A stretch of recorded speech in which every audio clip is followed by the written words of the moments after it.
Thanks, Eric, and thanks to the entire OTTX team for setting this up today. I'm reminded by the introduction about how far we've come since we first distributed that VOD asset to Time Warner and Comcast back in 2001. Certainly couldn't have imagined talking about this topic nearly 20 years later. So welcome all, and thanks for joining us as we explore a trend that we have all noticed well before our new social distancing reality. Over the past several years, and especially within this one, the world of film distribution has seen seismic shifts. Some that will change how filmmakers produce, partner, market, and reach audiences in the future. Bitmax is a managed service provider, serving a broad set of content owners, filmmakers, and platform partners, from Apple to Comcast to Tubi TV. As advocates for our clients, part of our job is to help navigate and guide distribution efforts and to help optimize ROI. Consequently, we have a vested interest in how this whole shifting landscape plays out. To help them, we built a media orchestration tool named Maestro, which drives workflows and tracks multiple PVOD, TVOD, SVOD, and AVOD assets across digital platforms globally. So when I initially penned this article back in Q1 for Mesa, the theaters were still operating. Back in 2019, Jay and I were seeing a definitive trend among indie film partners, rethinking distribution, including skipping the theatrical window altogether.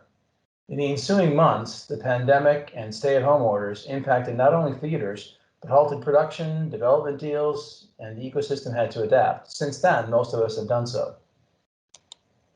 A very simplified visual of historical movie windows highlights the sequential and distinctive revenue buckets, all starting with the objective of releasing theatrically, knowing that a great theatrical one could impact the film's revenue potential as it worked its way through the subsequent windows.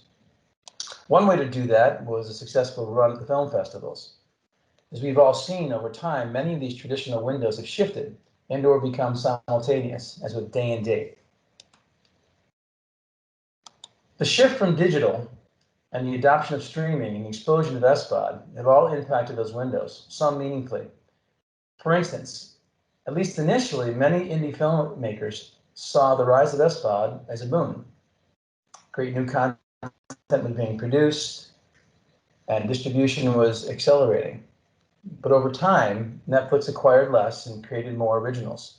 Filmmakers, especially independents, needed ways to preserve an already slim margin, much less grow new ones. More recently, of course, we've seen the impact of COVID-19 on release dates across the board. Festivals canceled, theaters shuttered, underscoring the need to help filmmakers and partners pivot and make moves. SVOD consumption has soared, virtual theatrical bridges were constructed, PVOD gained popularity, the workarounds were well underway. Even before the pandemic, we'd begun working with partners to take advantage of the growing TVOD, premium VOD, SVOD, and the burgeoning AVOD opportunities coming online. And while there's no simple recipe, we adopted new strategies to help reach audiences and aggregate revenue from many sources. We've obviously only included a small sampling here, but the multi-platform, multi-model distribution path is taking shape. Perhaps one silver lining of the recent shutdowns has been the re-emergence of drive-ins, including those on backlots. But even they are not immune from the forces of change. This year, major tentpoles like Trolls World Tour, Capone, The High Note, and more recently Scoob all saw direct-to-VOD releases. While The Lovebirds went straight to Netflix, Greyhound was delayed, its distribution rights ultimately sold to Apple. The industry has and continues to undergo dramatic changes as we adapt to the current disruptive shutdowns. And as many of you know, some of this shift was well underway before the coronavirus struck, and the impact will be felt well beyond it.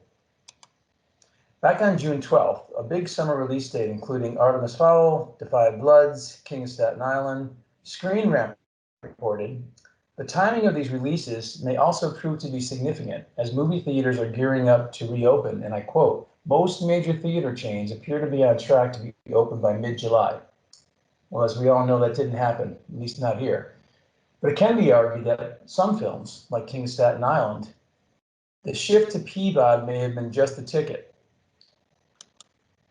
Late last year, an indie film partner, Taluki Productions, decided to pursue a digital TVOD debut. Similarly, Viking films, Truth, which just debuted yesterday, made the decision to forego the theatrical route. Of course, hindsight is 2020, but it wasn't so obvious back then when they were evaluating their marketing and distribution strategy months ago. This spring, facing stay-at-home orders and shuttered theaters, the final fix hit digital platforms across the globe. Producer Norman Stone was thrilled to learn that his doc would still be able to reach audiences at home and on digital platforms almost everywhere. On the flip side, at least one well-known Hollywood executive remains determined to have his films like Tenet debut only in theaters. He had to ultimately delay his US release date, so he shifted some international dates, and since then, Tenet has garnered accolades and theater share, at least in the UK. But what box office receipts it can garner with limited social distance seating in theaters is still TBD.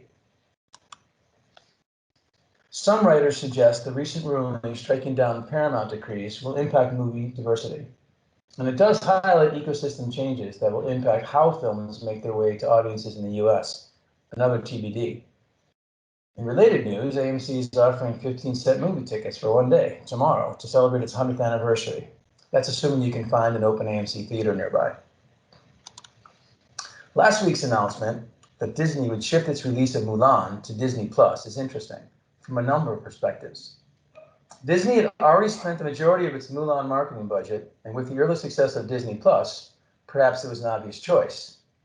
But it's got many wondering whether this may be a bellwether, others declaring PVOD is finally here to stay. Yet this Disney PVOD is a new twist on premium VOD. Disney decided to execute this PVOD as an opt-in transactional offering within their SVOD service. Embedding a transactional PVOD title this way is somewhat novel. In its relatively young history, PVOD has generally followed the TVOD model, with broad distribution across numerous third-party transactional platforms, from Apple to Google to the MVPDs. Will those platforms eventually get a bite at the Mulan apple? Will we see other studios with their own SVOD services follow suit? And what does that mean for the box office metric? It's long-driven valuations, awards, and accolades. But what does it mean today? And in this retention play, is this what we can see as a new model entirely from Disney or something else? Well, apparently Disney doesn't think so, at least not in Bob's initial public statements. And yes, we are on a first name basis. So while the economics are still being digested and debated, at least some say this may be the beginning of another big shift in our industry. Advocates for premium VOD have been predicting this for years, notably following Comcast's acquisition of Universal. It may be way too early to reach any firm conclusions, and I will definitely leave that to other brighter minds to discuss and debate. So with that, we've got a great panel, and Jay Freeman will introduce a super smart, well-connected group to kick off our discussion. Thanks again. Thanks, Jim. Colin Dixon is the founder of Screen Media and a prominent industry veteran who will drive a discussion with some smart executives who are not only dealing with this dynamic environment, but who are shaping it. Colin and our film partners will help make sense of this and other industry developments. Our partners come from different segments of the movie ecosystem, each with unique insights into filmmaking, packaging, and distribution. They're going to share their perspectives on the changes we're seeing in the marketplace. Kristen Harris will join Colin. She leads acquisition and distribution at Good Deed Entertainment. Kristen oversees all aspects of the company's distribution arm and manages the release slate, which includes Extraordinary, Journey's End, Spirit Award nominee To Dust, and the Academy Award nominated Loving Vincent. She's got some great insights, especially around her work supporting virtual theatricals. And if you haven't seen it already, carve out some time for Lucky Grandma, which is currently a top 10 indie film on Apple. Another well-known industry veteran, Jason Beck, aka Beck, is the co-founder of the Film Arcade. He's been involved with some terrific films over his career, and as you'll see, Beck has a quick wit and some great ideas on where this industry is likely headed. Finally, we've invited our partner, Kurt Eftegar. owner of Area 23A Films, an event-based theatrical distribution company.